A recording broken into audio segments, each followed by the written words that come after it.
Bonjour Eric, Bonjour. merci de me recevoir dans votre stand ici au Salon de l'Agriculture. À la veille du salon, vous avez publié un communiqué de presse concernant la problématique sur les céréales avec l'Ukraine.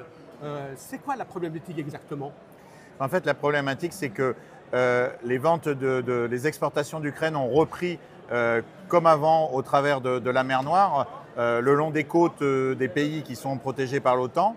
Et donc aujourd'hui, en fait, les exportations de céréales arrivent en Europe d'une manière extrêmement importante et donc créent, à cause d'une distorsion de concurrence qui a toujours existé, une pression sur les prix, pas que l'Ukraine, parce qu'il y a plein d'autres choses, mais qui encourage et qui favorise la baisse des cours. Et là, les cours ont totalement dévissé avec des prix en ferme qui arrivent à 165 € la tonne. Bien évidemment, on est largement en dessous de nos coûts de production qui sont à 220, 240.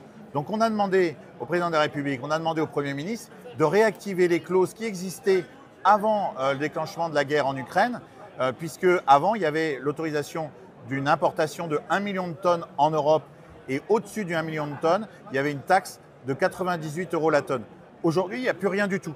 Or, le 1 million de tonnes, qui était un quota, un contingent annuel, il a été fait uniquement le mois dernier. En un mois, ils ont atteint le contingent. Donc effectivement, le président et le Premier ministre se sont engagés à réintégrer les céréales dans les accords qui étaient en train d'être faits, qu'on appelle ATM, où il y a le sucre, où il y a les poulets, enfin un certain nombre de choses. Et donc, mercredi matin, on avait cette annonce qui était extrêmement rassurante. Mercredi après-midi, l'ambassadeur de France à Bruxelles a voté exactement l'inverse en disant qu'il ne fallait pas intégrer les céréales. Depuis, on nous répond « oui, mais c'était pour faire encore mieux avec un autre texte qui nous permet d'agir plus rapidement ». On a eu des échanges avec le Premier ministre avant-hier, on a eu un échange avec le ministre du Commerce extérieur ce matin. Ils nous le promettent pour dans les jours qui viennent.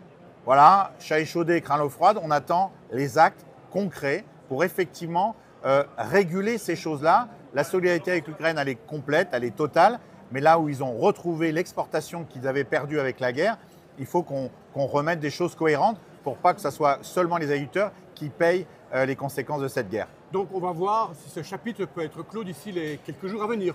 C'est ce que j'attends. En tout cas, c'est des promesses.